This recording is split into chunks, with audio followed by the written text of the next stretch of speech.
Unajua kuwa 3%, sawa na milioni 1.9 ya watu wa Tanzania wana ugonjwa wa kisukari? Kupata ugonjwa wa kisukari si jambo gumu hata, ila kuudhibiti kisukari ndio kazi kubwa zaidi. Inabidi udhibiti kile unachokula pamoja na kupata kiasi cha kutosha cha mazoezi. Iwe una kisukari au huna, ni muhimu kuwa na mlo kamili, na kula matunda kila siku ni sehemu muhimu ya afya. Lakini je, unajua kuwa kuna baadhi ya matunda yana kiwango kikubwa cha sukari ambacho husababisha ongezeko la ghafula la sukari kwenye damu?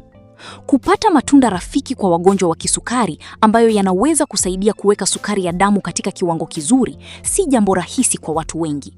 Wengi hujiuliza, ni njia ipi sahihi ya kutumia? Leo tutakufundisha baadhi ya matunda bora na mabaya zaidi unayoweza kula ukiwa na ugonjwa wa kisukari. Watu wengi wanasema, pichi na tufaa ni nzuri. Je, nanasi na ndizi hazifai tena? Subiri ujifunze kila kitu kuhusu matunda mazuri na mabaya kwa wagonjwa wa kisukari. Mbaya zaidi, siku hizi ugonjwa wa kisukari unawapata vijana wa miaka 20, 30 na 40 kuliko hata wazee. Leo utaelewa sababu za kula matunda kulingana na msimu. Ukirudi nyuma, kuanzia mwaka 2005 na kabla ya hapo, ugonjwa wa kisukari ulikuwa kawaida zaidi kwa watu wenye umri wa miaka 60 na kuendelea, tena kwa nadra sana. Ukiwauliza watu wa zamani kuhusu mfumo wao wa kula matunda, utagundua tofauti kubwa sana na sasa hivi. Tatizo lilianza pale teknolojia ilipoamua kufanya mapinduzi kwenye maisha na afya ya binadamu. Huu ni ukweli mchungu, lakini tuende pamoja, utaelewa kila kitu. Makala hii imeandaliwa na Dr. Mkina, mtaalamu wa mitishamba kutoka Naturemed Supplies. Namba zake ni +255 748 294 113, ambazo pia zinapita chini ya screen ya video hii. Usisahau kubonyeza neno subscribe chini ya video hii na kuwasha alama ya kengele iliyopo pembeni yake. Kama wewe ni moja ya mtu unayeteseka na ugonjwa wa kisukari, wasiliana na Dr. Mkina, atakupa mwongozo wa kina. Blueberry, strawberry au aina nyingine yoyote ya beri kwa ujumla ni rafiki mkubwa wa mgonjwa wa kisukari. Zikiwa na faharisi ya glycemic index ya 53, unaweza kuongeza beri hizi za miujiza kwenye mchanganyiko wa mtindi na matunda, parfaits pia, ikiwa ni njia ya kuburudisha kuanza siku. Je, unapendaje blueberry? Kwenye saladi, juisi ya nguvu? Tuambie kwenye maoni. Namba 2, pichi. Pichi hufafanua msimu wa kiangazi. Ni nyongeza yenye afya nzuri kwenye mlo wa kila siku, zikiwa na kalori chache na ni chanzo kizuri sana cha nyuzi lishe, potassium na vitamini A na C. Ni tunda zuri sana kwa wagonjwa wa kisukari ili kutosheleza hamu yao ya vitu vitamu na kusaidia kupunguza uzito. Juisi nzito ya pichi au saladi ni uamuzi wako. Vioksidishaji na kiasi cha vitamini C vilivyomo husaidia kupambana na viini hai hatari na kufanya ngozi na nywele zako zionekane zenye afya na laini zaidi. Namba 3, aprikoti. Apricots. Ladha tamu ya aprikoti na kiasi chake cha kuvutia cha virutubisho huyafanya kuwa nyongeza ya thamani kwenye mlo wako.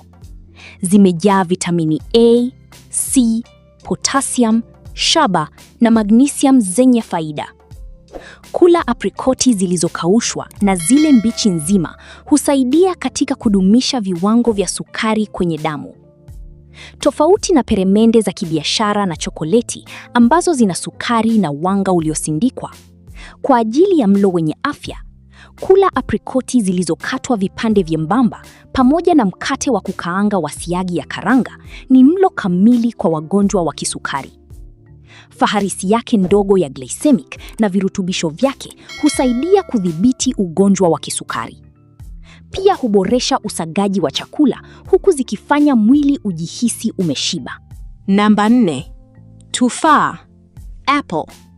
Kula tufaa moja kwa siku kunaweza kukuweka mbali na daktari. Kwa wagonjwa wa kisukari, kufuatilia kiwango cha wanga ni muhimu. Unaweza kufikiri kwamba matufaa yana wanga, lakini nyuzi lishe zilizomo husaidia kupunguza athari hii na kudumisha viwango vya sukari kwenye damu. Tufaa la saizi ya wastani lina takriban gramu 25 za wanga. Kiwango cha nyuzi lishe ni karibu gramu 4.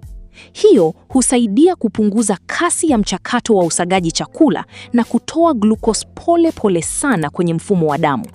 Ni habari njema kwa wagonjwa wa kisukari. Namba 5. Machungwa, oranges. Unapofikiria juu ya chungwa, unafikiria vitamini C na malimao, lakini ni zaidi ya hapo. Matunda ya jamii ya machungwa kama zabibu mwitu, grapefruit, ndimu, limao na machungwa pia yana vitamini A na chuma. Virutubisho vilivyomo hupunguza uvimbe, uwezekano wa uharibifu wa seli na pia kulinda moyo. Folate na potassium husaidia katika kudhibiti ugonjwa wa kisukari. Yakiwa yamejaa nyuzi lishe na faharisi ndogo ya glycemic, pia ni miongoni mwa matunda hayo adimu ambayo hutoa sukari polepole kwenye mfumo wa damu. Kumbuka, ili kupata faida bora zaidi kutoka kwa machungwa au tunda lolote, ni bora kula likiwa zima badala ya kunywa juisi. Namba 6. Kiwi. Kiwi ni chaguo nzuri sana kwa wagonjwa wa kisukari. Sio tu kwamba ni kitamu, bali kina vioksidishaji vingi sana.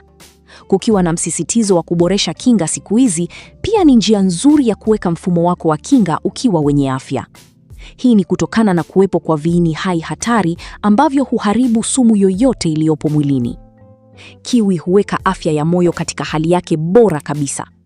Kikiwa na faharisi ya glycemic ya 53, kiko katika viwango vya chini na kukifanya kuwa nyongeza kamili kwenye mpango wa chakula wa mgonjwa wa kisukari. Namba 7. Pears. Pears zinaweza kuwa tamu sana na ni tunda zuri kula ikiwa una ugonjwa wa kisukari. Faida zake za lishe zinaweza kusaidia kudhibiti hali hiyo. Pia zina faharisi ndogo ya glycemic, kwa hivyo hazitapandisha glukosi yako ya damu haraka sana. Alimradi unaweka viwango vyako kwa kiasi na kula pamoja na vyakula vingine vyenye lishe unapaswa kula. Zimejaa virutubisho na vitamini ambavyo vina faida kadhaa za kiafya, kama kupambana na uvimbe na kusaidia usagaji wa chakula. Kumbuka daima kula pea nzima pamoja na ganda lake, kwa sababu sehemu kubwa ya uzuri wake wa lishe hutoka kwenye ganda la tunda. Namba 8. Cherries. Cherry ni zaidi ya urembo wa kupendeza juu ya keki. Zinapoliwa kwa njia sahihi, zina faida za kiafya za kushangaza. Kikombe kimoja cha cherry kina kalori 52 na karibu gramu 12 za wanga, ambazo zina sifa za kupambana na uvimbe. Je, ulijua kuwa pia zina melatonin inayokusaidia kupata usingizi mzuri? Inapokuja kwenye sukari ya damu, zina uzuri kwa wagonjwa wa kisukari pia. Ingawa ni ndogo kwa ukubwa, zimejaa vioksidishaji na ziko chini kwenye faharisi ya glycemic, ambayo ina jukumu kubwa katika kudumisha sukari ya damu. Pamoja na faida hizi zote, pia zinalinda afya ya moyo.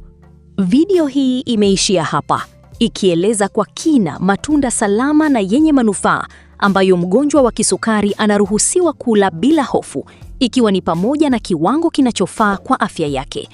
Katika video yetu inayofuata, tutaenda kuangalia upande wa pili na kufafanua kwa undani matunda ambayo mgonjwa wa kisukari haruhusiwi kabisa kula au anapaswa kuyaepuka ili kulinda viwango vyake vya sukari mwilini. Usikose kufuatilia sehemu hiyo inayofuata ili ukamilishe darasa hili muhimu la lishe. Mpaka hapa hatuna la ziada. Tafadhali, kama ni mara yako ya kwanza kuona video zetu, na kuomba sana bonyeza neno subscribe chini ya video hii na kuwasha alama ya kengele iliyopo pembeni yake ili uwe wa kwanza kuona video zetu pale tunapo-upload. Like pamoja na kushare video hii ili wengine wajifunze. Makala hii imeandaliwa na Dr. Mkina. Kama unahitaji ushauri wa kiafya au dawa asilia zilizoandaliwa kwa misingi ya kibiolojia, wasiliana na Dr. Mkina. Namba zake ni 0748294113. Pia zinapita chini ya screen ya video hii. Kumbuka kuwa Naturemed Supplies inajitahidi kuhakikisha kuwa kila mwanadamu anakuwa na afya njema kutokana na vitu asilia. Asante kwa kutazama video hii mpaka mwisho. Ubarikiwe sana, tukutane tena kwenye video zijazo.